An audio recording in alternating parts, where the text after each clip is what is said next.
Hi, I'm Kirrilie. I'm a psychologist who works with kids, teens and their parents, and here are some things to think about when it comes to teenagers and feelings.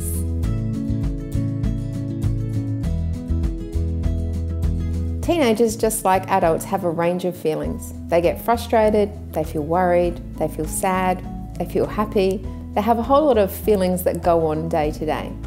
Parents sometimes underestimate how many negative feelings that teenagers do have. For teenagers, feelings often happen rapidly. They can come on quickly, they can leave quickly. And for parents, this sometimes can be quite confusing. It's important to understand that for teenagers, intense feelings are a relatively new experience. As adults, we've lived with emotions for many years. Teenagers are just at that early stage of knowing what it feels like to feel intensely and the fact that feelings do go. So sometimes teenagers react to their own feelings with panic, with worry and with great distress. It's really important for us as parents to be empathic about this and to try and help young people get used to having strong feelings and living with them well.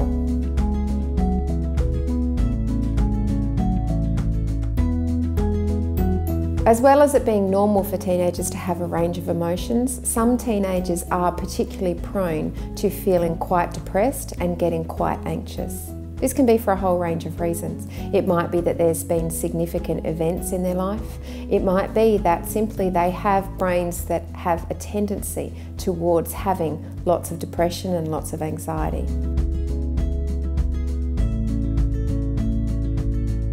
Teenagers express their emotions in a variety of ways. They don't always sit down calmly and tell us exactly what it is that they're thinking and feeling. Instead, they might act in irritable ways. They might withdraw. They might not want to do the things that they used to do.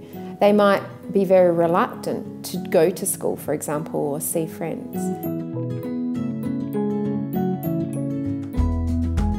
When we notice young people having a hard time, this is a cue for us to ask a few more questions, to do a bit of digging if we can, to gently, empathically and carefully ask young people what the hardest things are for them.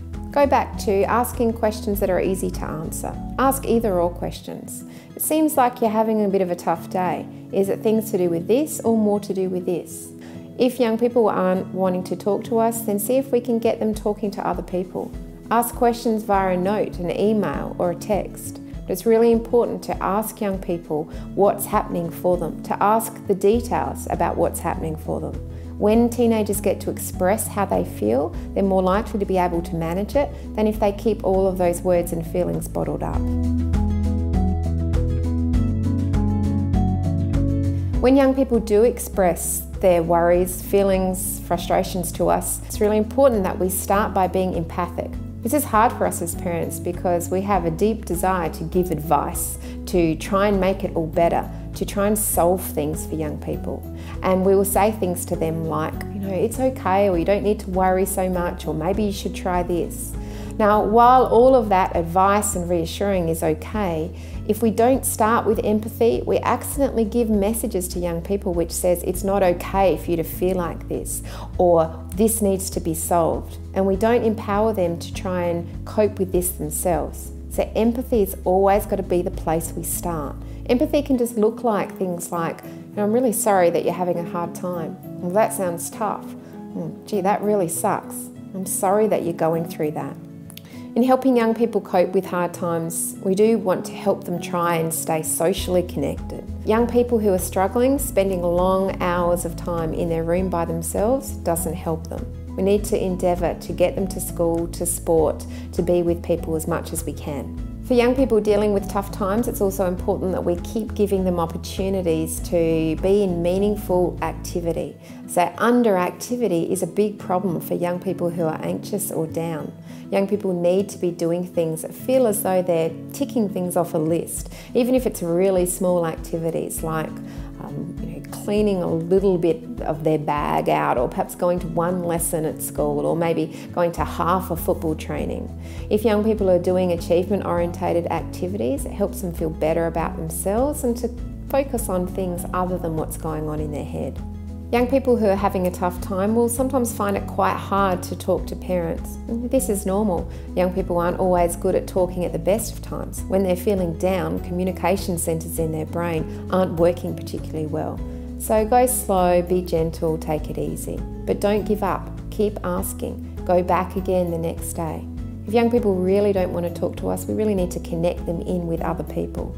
Make appointments for them, try and set up other people to come and talk to them, give them ideas about web counselling, about access to email counselling, for example, or talk to a GP, talk to a school counsellor.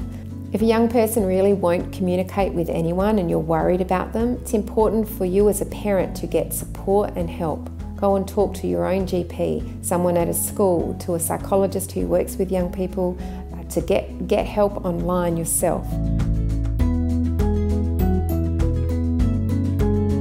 Remember, young people do experience difficult times just like adults do. It's normal for them to have ups and downs. But if you are concerned about your young person's well-being over a longer period of time, or you have any concerns about their safety, please get help straight away. Either get them talking to somebody else or to talk to somebody else yourself.